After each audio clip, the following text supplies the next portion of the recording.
más allá.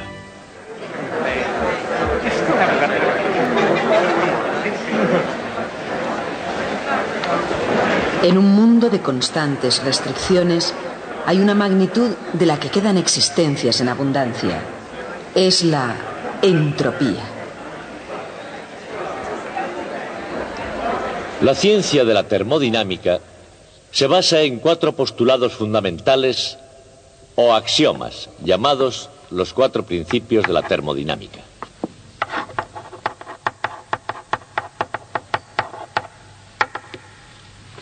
De esos 4 principios, el segundo fue el primero que se descubrió. El primero fue el segundo en descubrirse. El tercer principio que se descubrió se llama principio cero y el cuarto se llama tercer principio. Pero todo eso tiene perfecto sentido porque la termodinámica es la más implacablemente lógica de todas las ciencias. Les diré brevemente lo que son esos 4 principios. El principio cero dice precisamente que la temperatura tiene sentido. El primero es la conservación de la energía. El segundo principio es el principio de la entropía. Y el tercer principio dice que hay una temperatura tan baja que nunca se puede alcanzar.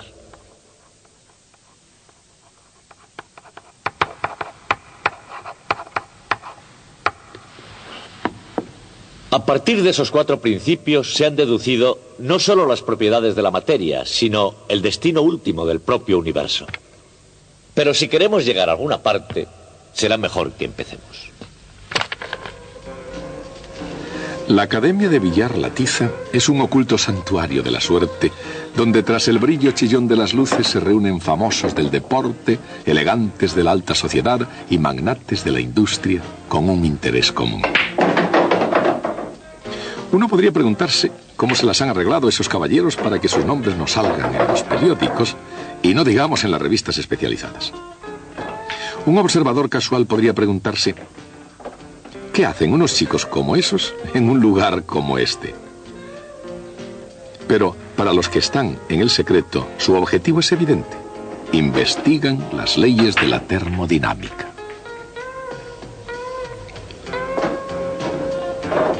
¿Pero por qué en La Tiza? En parte ciertamente es por su ambiente, que es el último grito en elegancia desenfadada. No se necesita más explicación, pero sobre todo es por el material de que dispone, en especial el llamado instrumento, que en interés de la ciencia parece que siempre se tiene a mano en La Tiza. Incluso ahora mismo 2 distinguidos científicos sostienen sus cubetas en las manos. Debido a la naturaleza de este experimento, se aconseja no sea visto, y menos aún practicado, sin el consentimiento de los padres. Sostenida con gran cuidado, cada cubeta contiene un poco de fluido experimental que, por desgracia, crea dependencia. Sin embargo, antes de que las cosas comiencen a salirse de madre, el fluido fue vertido en las cubetas a una temperatura de 295 grados Kelvin. Y después se añadieron con precisión científica varios cubos geométricos de H2O cristalizado. La temperatura inicial de los cristales era de 273 grados Kelvin.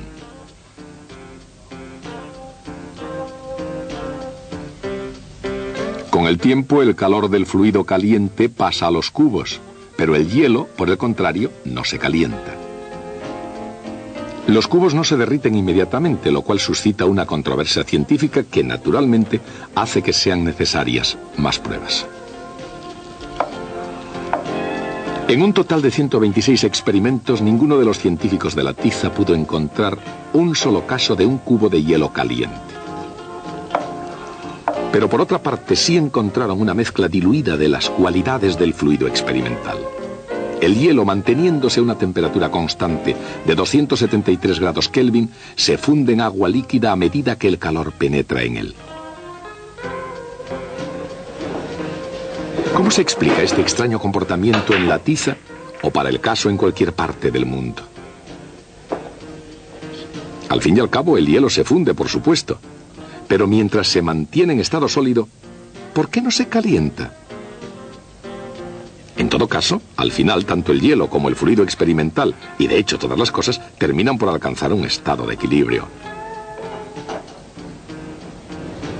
En alguna parte, al menos en teoría, existe un estado celestial llamado equilibrio. Pero en el mundo real, el equilibrio es muy difícil de hallar. En una isla de la Polinesia, el planeta se agrieta y el fuego líquido burbujea desde su interior. Y en el centro polar del océano Ártico, la original máquina de hielo del mundo está trabajando día y noche. En el profundo y oscuro corazón de la zona ecuatorial, el sol abrasa una sabana con implacable regularidad. Y a muy poca distancia, un líquido se mueve con estruendo por entre las rocas hacia abajo. Ciertamente, desde el principio, a través de ella y hasta sus confines, la propia Tierra es una gran máquina, una fábrica que nunca deja de funcionar, que nunca hace una pausa ni se pone en huelga. La máquina de la naturaleza, una central impulsada sin interrupción por la energía ilimitada del Sol.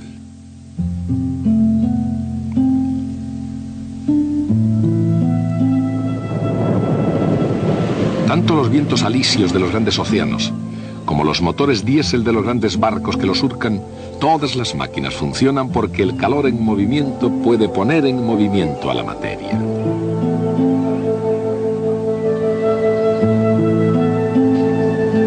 Durante varios siglos, la máquina térmica se ha extendido a lo largo y a lo ancho del mundo. Pero tanto en el pasado como en el presente, el calor solo se mueve en una dirección, desde la temperatura alta hacia la temperatura baja. La existencia de cualquier máquina en la Tierra, incluyendo la propia Tierra, depende de que una de sus partes esté funcionando a una temperatura más alta que la otra. En la máquina de la naturaleza, por ejemplo, fuertes corrientes son impulsadas a través de la atmósfera de la Tierra a causa de la diferencia entre la temperatura del ecuador y la temperatura de los polos. Desde un polo a otro polo, y desde una máquina a otra máquina, el principio es siempre el mismo. En este vehículo es la diferencia entre la temperatura de la mezcla de gasolina y aire explotando en los cilindros y la temperatura del agua circulando por un sistema de refrigeración. Las máquinas de vapor operan entre la temperatura alta del fogón y la temperatura baja de la atmósfera. Cuanto mayor sea la diferencia de temperaturas, cuanto más caliente esté una parte de la máquina y más fría la otra, mejor funcionan. Si deja de fluir combustible y la parte más caliente de la máquina se enfría, esta se para. Evidentemente, eso puede causar dificultades. Si todas las partes de la máquina alcanzan la misma temperatura, si cesa todo movimiento y deja de haber vitalidad, la máquina alcanza su estado final, el estado de equilibrio. Desde una perspectiva científica, ¿cuál es el aspecto general? En este cálculo de dinámica molecular, cada par de átomos han sido programados para que actúen entre sí con una auténtica fuerza interatómica. Entonces, ¿qué es lo que sucede realmente cuando un cuerpo caliente entra en contacto con uno frío? La energía térmica se propaga desde el cuerpo caliente al frío hasta que ambos alcancen la misma temperatura. Este es el estado de equilibrio térmico. A primera vista, el equilibrio térmico parece diferente de la idea mecánica de equilibrio estable que impide que un cuerpo caiga. Pero veámoslo más en detalle. Cuando un cuerpo que cae choca con el suelo, cada rebote es menor que el anterior. ¿Y por qué es así? Es así porque la energía cinética del cuerpo, como un todo, se va transformando en el caótico movimiento de los átomos que lo componen. Ese proceso es muy similar al del calor que se propaga a un cuerpo frío. El resultado final es el mismo. Con el tiempo, toda la energía disponible se llega a distribuir como energía cinética y potencial de los movimientos aleatorios de todos los átomos. Por lo tanto, aunque la idea de equilibrio parece lo definitivo en paz y serenidad, esa perspectiva oculta el agitado movimiento de los átomos en el interior. Así que entender el equilibrio es cuestión de perspectiva, de mirar más dentro y más allá.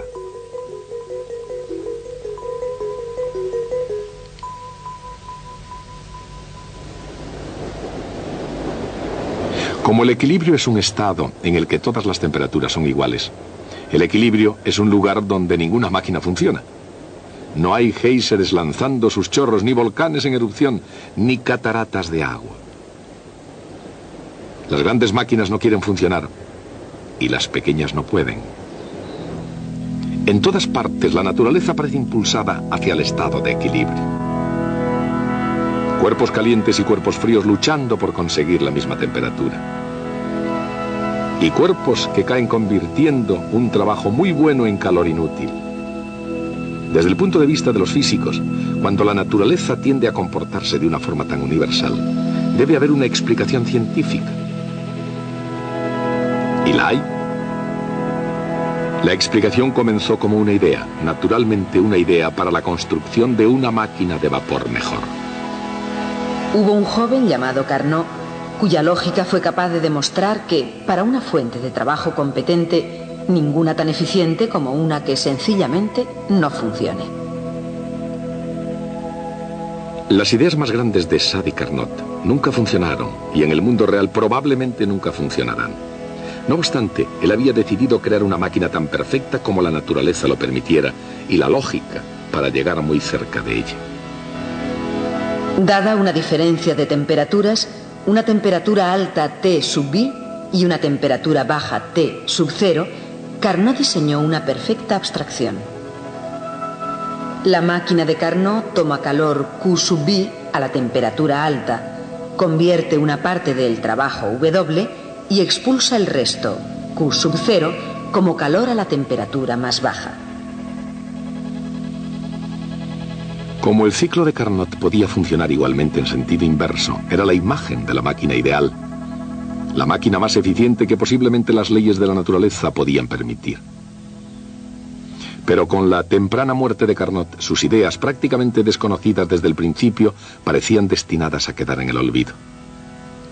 Y seguramente ese hubiera sido su final si dos grandes científicos no se hubieran interesado por la teoría de Carnot. Rudolf Clausius, físico alemán, y William Thomson, profesor de filosofía de la naturaleza en Glasgow, que más tarde se convertirá en Lord Kelvin.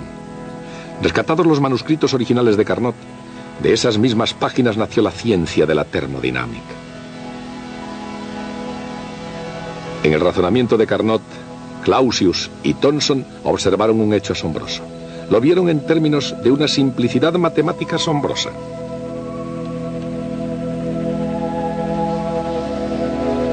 En la máquina ideal de Carnot, el cociente entre el calor tomado y el calor desperdiciado era igual al cociente entre las dos temperaturas absolutas necesarias para el funcionamiento de la máquina. Dicho en otras palabras, este era el ideal que procedía de la imaginación de Carnot. Lo que entra sigue siendo lo mismo al salir. Pero si no es el calor, ni es la temperatura, ¿qué es? El calor dividido por la temperatura a la que fluye. Y según Clausius, eso es la entropía. En una máquina de Carnot, una cierta entropía entra a temperatura alta, realiza su trabajo y la misma cantidad de entropía sale a temperatura baja.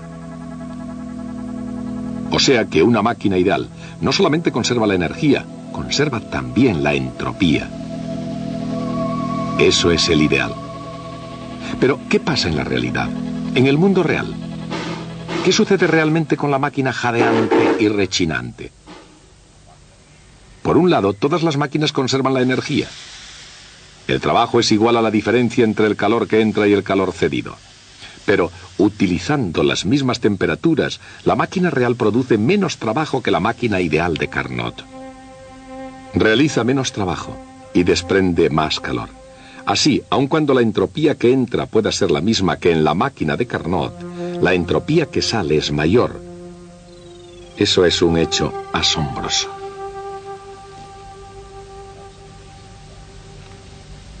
La entropía que sale de una máquina real es mayor que la entropía que entra.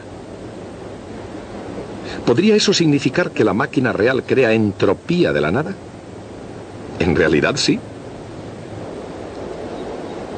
Y eso es porque en las máquinas reales el calor que fluye no es isotérmico. Los movimientos